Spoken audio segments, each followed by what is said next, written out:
Welcome to the official Munzee podcast. I'm Rob, also known as Coach V, your host and the president of Munzee. And I'm Craig, also known as Sam Marshall. I started as an avid Munzee player, now proudly part of the team. Each week we'll delve into Munzee's mysteries, divulge some secrets, and inform players from around the world just what is coming your way. So sit back and relax as today's... Rob, it's a bit of a mixed bag today. There's a bit of this and a bit of that and a bit of this and a bit of that. It's a bit of everything, sir.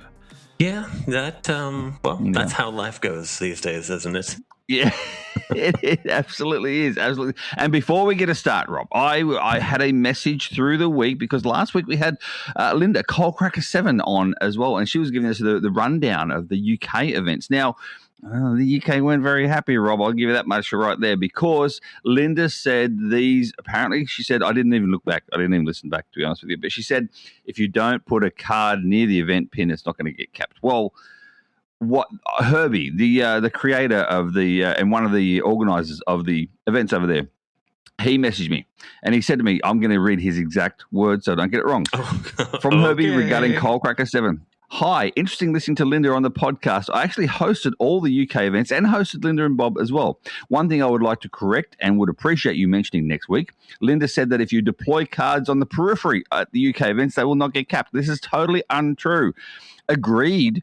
They will not get the same amount of caps as those over the event pin. Unless corrected, this could ruin our future events. I personally try and cap every card that is deployed in Joy. So that was from Herbie. Now, from me personally, Rob, what I took away from what Linda said was very different to what Herbie took away. I took away the fact is that what he basically said, and that is that in the UK, number one, they don't go out of their way really, unless there's a handful of them do, but not all of them, go out of their way to cap everything, like all the cards, etc. Right. They don't use blasts, for instance, as well. So if you are on the periphery area, you're still going to get caps. This is what I'm saying. You will still get caps, but you won't get as many as what you do close by, and you won't get as many as in percentage-wise as you do in the US. So in the US, people use blasts a lot. People go out of their way. People travel more in cars. UK don't have the transport like they do here in the US. It's very different.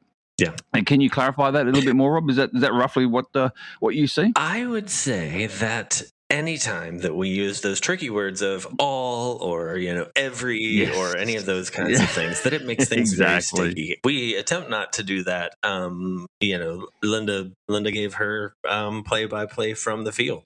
So this is here's her experience while she was there, and the same thing with kind of the conversations that take place about the different ways that the game is played around the world, because everyone does play in slightly different ways.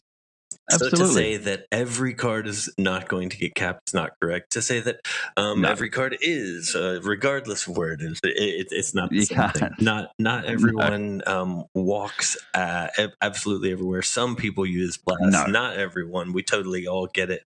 So yes, any person that deploys at any event anywhere around the world with expectations of getting X number of caps is not understanding how we play this game. So that's very true. So very true. Everyone so there just, you go. Put your cards out there. Hope that you get a lot of caps. Know that if there is a high number of attendees expected, there might be that many, and you might get up to that many caps.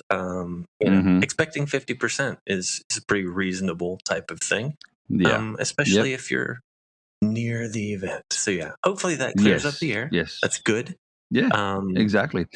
Good the biggest takeaway, change or difference for me, Rob, isn't about the capping and the cap on points of the cards, etc. For me, it was the fact that the pins themselves are left out there for 24 hours, and so you don't have to go to the event. You don't even have to see people, Rob. You can do it at midnight if you wanted to. Do the walk around at midnight by yourself.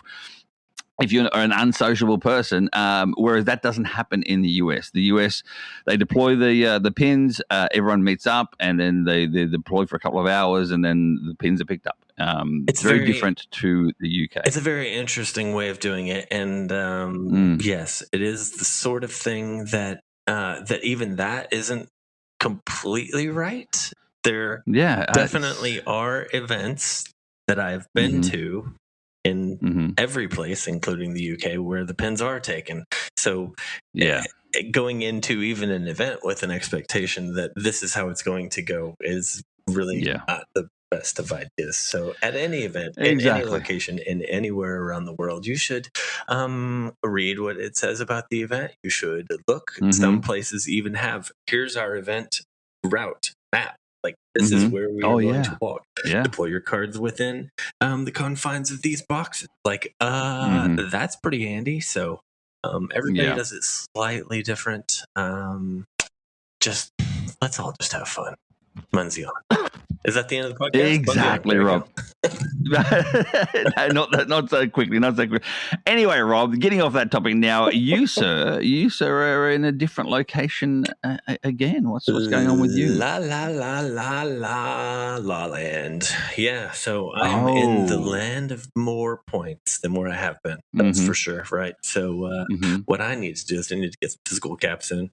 So that you do. Our guild can progress through the levels. You know, I've been doing a bit more. You've been dragging the chain. Come on, Rob. You've been dragging. And for everyone's information, as we speak now, as we record, we are still, the guild is on level 1 only. That's it. Yeah. You know? And I'll tell you now, Tim's not happy. He's looking at changing guilds already. So. Somehow I doubt that very seriously. But you know what? If he needs to run off and form his own internal, MHQ North clan, then I get you. I understand. MNQ for Minnesota. Hey, I like it. Meanwhile, Rob, how did you get to the good old La La Land? Did you go in a hot air balloon, sir? A nice one. Yes, I did. I sky drifted my way here. So it's what you do whenever you have an app that's all about hot air balloons. Well, obviously, why would you fly any other way? You've got to go through the sky in sweet green hot air balloon. So for those of you who don't understand any of that, Skydrift, explore the skies or explore the world. Skydrift Explore the World launched, and that's been successful. We've actually had a pretty good time with that. Things are going well. Lots of new players coming in. We're giving out a Pioneer balloon coming up very soon. Yeah, because we've got a contest that's going to be running. So we've got a Discord channel if everybody wants to find us. So we're at skydrift.world. That's the website. Well, check it out. Nice. I am one of those members, but again, as I think I said last week or the week before, it might have been. I'm still struggling to find the what do you call it? The way to get more points for the fewer amounts and stuff like that too. Right.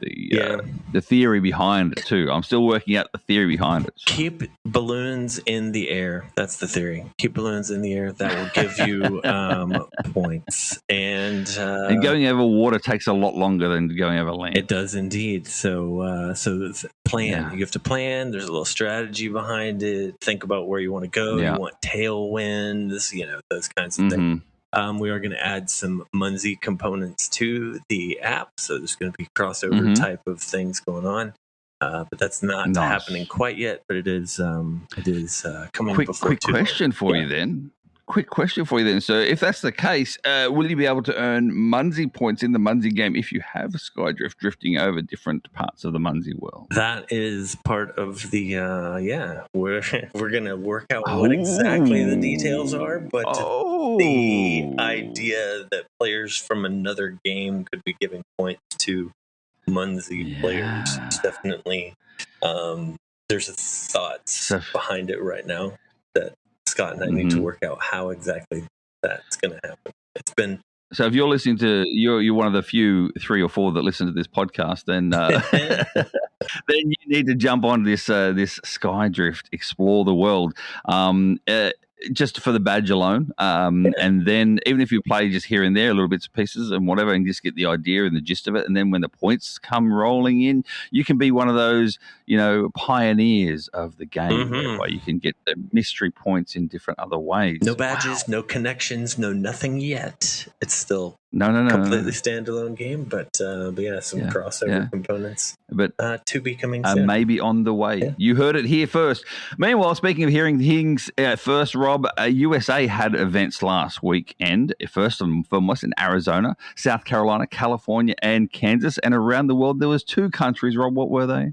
They were, UK and Germany. Oh, wait, I'm in the wrong place. They're Germany and Netherlands. There you go. There you go. The leaderboards over the weekend, Rob. Friday, we had a brand new. I haven't read this name before on the leaderboards at all. I haven't even seen this name before. 248,000 points. In first place goes to Butter Dish. Wow. Okay. Or Butter Dish, if you're an American. Yeah. Butter Dish. Yep. Followed in second place by KWD, 226,000 points. And 198,000 points in third place was Jaroslav Kass. And on Saturday, mate? Munzee Prof with 441,000. Vado Tech, 306,000. And G1 Enter, 293,000. Another new name there, but the 2 old names I'll say old as in very old names, not people, but Munzee Prof and Vatotech. Well done to you 2 gentlemen. Good to see you back on the leaderboard, sir and sir. Sunday we had Regal with 543,000 points in first place. Second place, FRLK, 424,000 points. In third place was Vonnie with 419,000 points. Now the events themselves coming up this weekend. We said it before, MNQ, Minnesota has won, Florida has won, North Carolina and Illinois, Rob. And around the world, mate? Now, I'm right. We have UK, we have 2 in Denmark, and 1 in Germany. That's true. Now, Rob, some big events coming up. When I say big events, I mean not just in numbers, but also many events. Because Monroe's reached out to me, Rob. She's hosting a July the 4th, 4th of July events in Des Moines, Iowa. I only said that to annoy her. Monroe's reached out 3 events on the one special USA Day, including, Rob, a pulled pork lunch as well. So there you go. On the 4th of July, Des Moines, Iowa, Monroe's. Nice to see you hosting some events there. I don't think the UK are going to do anything on the 4th of July because they lost. But anyway, July 10, 11, 12 in the Netherlands. There's big events over there. Ohio, July 23rd and 24th. Munzee at Midwest Geobass. It's a coexist event as well. September 18 to 20, Munzee Mania in Minnesota. And then we have November 6, 7, and 8, Munzee Mirage in Las Vegas. 5 events, 3 days. January 14, 15, 16, 17, Munzee Mecca in Florida. And, Rob, I've got another new one. February the 5th is another coexist event with a geocaching mega event in Yuma, Arizona. Wow. Actually, good to hear quite a few new names, or not new names, but new locations on there. It's good. Yes. Yeah, I know. I thought I can actually refresh this little bit of the show notes, just a small amount. So there you go. Not bad. All right, Rob. Speaking of, in the start of the show, we talked about the UK events themselves over the last couple of weeks. There's a new video out from the good man, the ex-number-1 player in the world. W. Helen is on YouTube under Munzee Events on YouTube.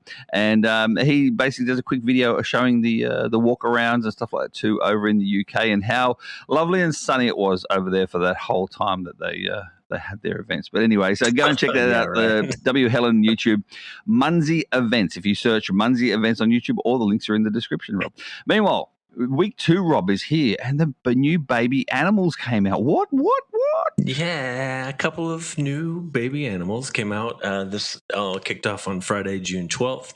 And these started off at 12 o'clock MHQ. This week we have virtual colors and destinations leading the way. Mm-hmm. And here's the first one. When you deploy 5 virtual colors of any type, so any of these colors, mm-hmm. and remember this is like the macaroni and cheese virtual and the Granny Smith apple virtual, that kind of thing. When you put 5 of those out, you earn a baby narwhal. It's automatically deployed. All right. Narwhal. You know what the narwhal is, right? Yeah. It's like it's like the whale with a horn, like a unicorn whale. Right. Should we just say that it was made famous from the movie Elf? I mean, who knew what a narwhal was before the movie Elf? I'm not sure that I really did. And it was a pretend one, so whatever. Yeah. The unicorn. Rob, those virtual colors also include white as well. So white is a color white, of the virtual, rainbow. So it's not just all color. Yeah. All of them. Yeah. Black, the whole lot. Yep, exactly. They're all the colors. 65 colors or something, yes. So correct. In the same as the crayons. Yeah, colors. So you deploy 5 of those. You get a baby narwhal. If you're not sure where to put them, guess what? I would go to Cup of Z Gardens. Yes. Find a spot because there are Garden of the Month too. Yes, go searching for Garden of the Month. Good That's call. what I'd be doing. So there you go. Okay, well the second. Then what's the next one, Rob? For the baby sharky doo doo, baby sharky doo there doo. it is. I didn't even have to say it. The song just comes to life, doesn't it? So if you deploy 3 destinations of any type, all right, then you earn the baby shark. So this is, those things like the motels, the hotels, condo, resort, all of those kinds of things. But it's also the temporary destinations. So like the Whittle's Workshop, Dragon's Keep, some of those different types of things. So those are all the destinations. But remember, this does not include the rooms. So this does have to be an actual, you push the button. You deploy the destination, not capturing someone else's. Yeah, I think that's where the confusion lied with a few people, Rob. I'll be honest with you, in terms of Facebook posts and stuff like that too, because a few people there, they didn't get their. They were saying that they didn't get their shark and whatever else as well. And I do think they believe that they literally just went and capped motels and got the rooms for the motels or hotels, but didn't actually and expected that to be what they needed when it's not the case. The best thing to do, Rob, in regards to this would be the Whittle's Workshop. I'll be honest with you, Whittle's Workshop at the moment is going to be chock-a-block full. If you've got a Whittle's Workshop and you don't have anything posted out the front of your house right now, post your Whittle's Workshop out the front. There's the tip. That should have been the tip of the week. But anyway. It's not too late. It could be the extra tip. It's just in the middle of the podcast. Correct. Yeah, that's all right. Correct. Yes, I agree. That would be a really good temporary destination to put out there. There were a couple of issues with this automation process of deploying the baby shark on accounts. I believe it was specifically that one.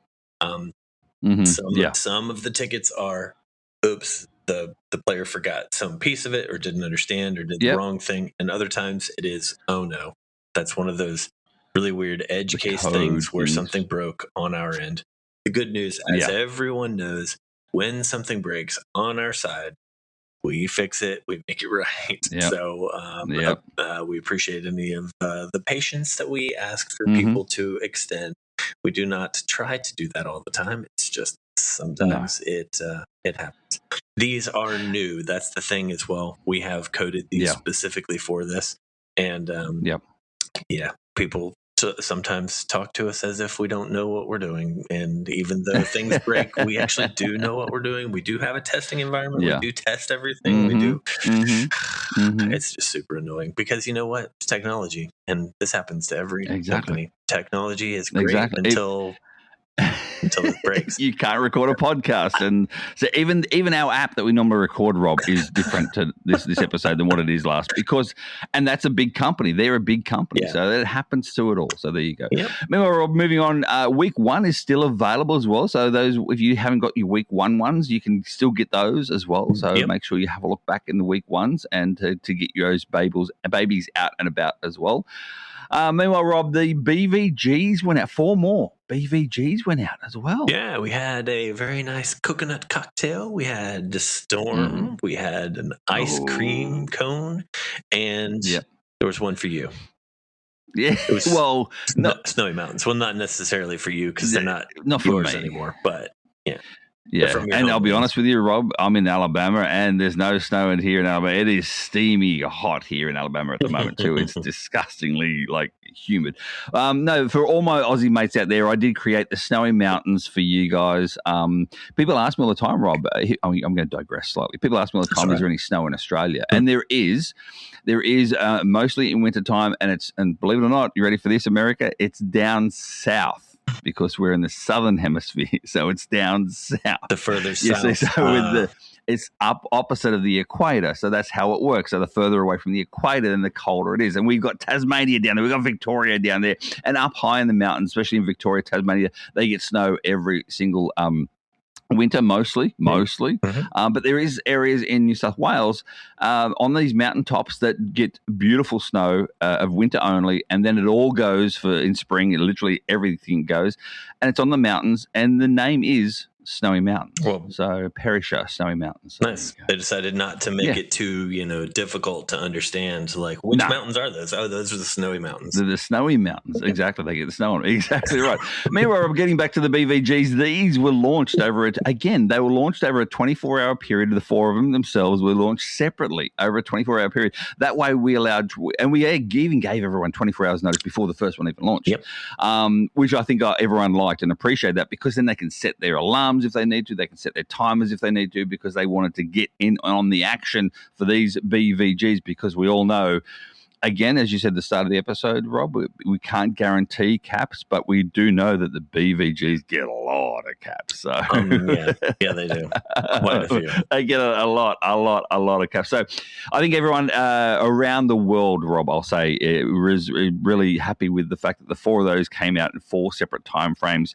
Even, what was it, like 2 o'clock or 3 o'clock in the morning, USA time, one of them came out. So it's like, therefore, Australia and Japan, for instance, can benefit better. They can be awake when that one comes out too. So there you go. Absolutely. That's what Rob, moving on now to the June bonus events. Now, remember, Triple Tuesdays is still in place as well for greeting cards. And in saying this, we've seen an influx of events on Tuesdays, Rob. On Tuesdays. What? Local communities getting together to benefit from people deploying cards and then capping those cards on Tuesdays. Wow. I know. Wow. It's like, the things that we hope would happen. And then they do. And that tells us, like, hey, that's right. Maybe we should do crazy things in the middle of weeks for months in the future. Like the birthday month next month. Next month, July. Birthday amazing. month is in July. It is in July. July is birthday month. Every year. That's correct. Don't forget as well, the Scatter Saturdays is still on as well. Extra scatters from Caps. I'll just say extra scatters from Caps on Saturdays. And they're up to normally up to 3 scatters. But that's up to 3. Yeah. And any extra would be 1, 2, 3, 4, etc. from there. Yep. Meanwhile, Rob, we've got to talk about the June 22nd and 28th, because this is going out on the 19th, and so 22nd is next week. People getting there ready, because the Sam, are you ready? You're listening. The Q-Racken Cubbermalls are going to be doubled for that whole week, Rob, from the 22nd to the 28th. The Crate Kraken Cubbermalls. Oh. Tell us more about those. I remember now. This is when I'm planning on doing all of my Crate Kraken. That's right. I haven't been capping as many physicals yet this month because I was waiting for the Crate Kraken Cubbermalls. Oh, so you could not lie straight in bed. I'll give you that tip right there. But anyway. 22nd through the 28th. So all of next week, it's going to be double the mini Cubbermalls that are found inside crates. So for those people who are looking to release some new Cubbermalls, next week is your time. Be sure that you get your crates loaded up, basically ready to go. All right? That's me included. Now, remember too, Rob, as well, that new quality of life improvement came out in regarding the crates as well, where you could re-roll, for instance, as well, or you can use a crowbar and double the Cubbermalls. Rob, I'm asking you right now, if these are coming out double as it is that still going to be a case where we can use an extra crowbar and double the double, so we get 4 instead of the 2? Yeah, it's going to double the double. So if you happened to roll the same one, like both of them are Hell's Bartender. For some reason, that one stands out in my head. If that's the Cubbermall that you get, then it will be doubling. And then if you use the crowbar and double it again, then you'll end up with 4. Well, if you've got 2 crates and both of them happen to be that, you could get 8. If you're lucky enough, you could get 8. Wow. Launch a Cubbermall directly after opening 2. Wow. Yeah. Wow. Amazing. But in saying that, with this quality of life improvement, I have had players or a player reach out to me asking that they don't want to spend the money. They don't want to do the double with the crowbar. Yeah. How can they get their crate? Just open it like normal. It'll open as normal. You don't need to do the crowbar. You don't need to do the re-roll at all to just open the crate as normal. That was just an extra. And that's what I tried to explain to them as well. Yeah. It's an extra. You don't need to actually do it. But in saying that, why wouldn't you? Especially if you double the cubimals, like, straight away. Wow. I like that. I really like that, Rob. Yeah. All right, mate, moving on to the Munzee question of the week. And this one came from Kim on Facebook. And they asked, when requesting a new wishing well placement, is there a distance apart requirement, please and thank you? I think for a long time we didn't say the number, but it is half a mile. I think we've said that publicly quite a few places. Yes. So half a mile is like 2,640 feet. It is 800-ish meters. These are the numbers. So yes, the lovely Sam has a wishing well planner out there on Munzee, so you can look and try and figure it out. Remember that is not designed to be 100% accurate. You still do have to go to the field. You still do have to push the button, and that button is found on the camp hub. There's a wishing well. It's in the back of the screen. If you tap on that, if there's not a wishing well within half a mile, it asks you if you'd like to set one up there. The system does a lot of work in the back end. Is it guaranteed that it's going to put it at the exact location that you are standing? No, that is not guaranteed. So beware of that. So just because Sam's amazing tools say this is where one can go, doesn't mean that the app agrees this is where one should go. So there you go. Yeah. And I will say this, and I'm going to move this. Rob, there you go. You gave me the tip of the week. So the tip of the week is this in regards to the wishing wells. If you are with a person, your friend who's also a Munzee player as well, and if you're doing a walk around and you're like, oh, I'd love a wishing well here because we do our daily walks here, et cetera, and you click the wishing well request button, and nothing happens. It says that the request has gone through to the team and it doesn't actually deploy straight away. I repeat, do not get the other player to do the same thing. It will not actually work. That's a good point. So, and the reason why I say this is I do a lot of the wishing well requests, Rob, as well. And I see it often whereby I'll see your request come through and I go, yep, that's a good spot for it. And I'll click yes, deploy, and it deploys it. And then 2 or 3 requests later, there's another one in exactly the same spot and by a different player, and I have to decline that one. And it shows that there's already one there. Yeah. So hey, everyone, that's back end secret sauce from how this system works when it says that the system is checking. Welcome to the system. You just heard the lovely tones from the Aussie system. One team member who is checking out location. So yeah. Yes, absolutely. And I will, because we've got a couple minutes left, Rob, I will reiterate as well, the Munzee app from Sam, the planner, destination planner, the wishing well planner, it's the same. It works as similar the way as the destination planner, except this is the difference. Yeah. You still, as you said, Rob, you still need to go out into the field. What I like to do, Rob, is if I'm in the field, I go and look at the wishing well planner. I see where the red circles are, and I don't go near, and I go outside the red circles, and I'll see oh, look at that. It's First Street and Third Road or whatever it's called. I can put one there. So I'll go to that location. I will then, stand out, whatever, and then I'll click OK here. Sometimes it works, and sometimes it goes to the back end. Either way, you'll get a wishing well being requested there as such. So leave that be, and then you'll see where it goes from there. So that is what I like to do. So you still need to be out in the field, and you still need to be at the exact location, very similar to all your destinations when you're deploying destinations too, such as, your resorts and motels and Whittles workshops and all those things too. So there you go, Rob. There it is. Good tips, mate. Good tip. Look, we ended on a few tips, actually. That's what and wishing well tips.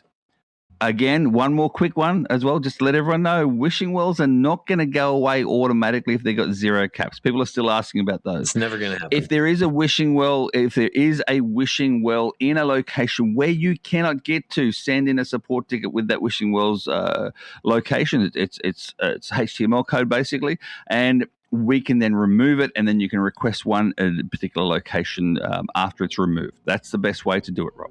I agree. Yeah. There you go. And that's the only way to do it really at the moment. So that's it. That's all we have time for, Rob. So that ends another official Munzee podcast. Thanks for joining us on this Munzee adventure. Don't forget, subscribe, rate, review on your favorite podcasting app, and join us next week for another informative episode. And remember, Munzee is more than a game. It's a worldwide community of mobile game players. So keep scanning, keep discovering, keep the Munzee spirit alive, Rob. 1, 2, 3. Wish me like Munzee a wishing well, kiss and tell. Oh, you got confused there. Wishing well.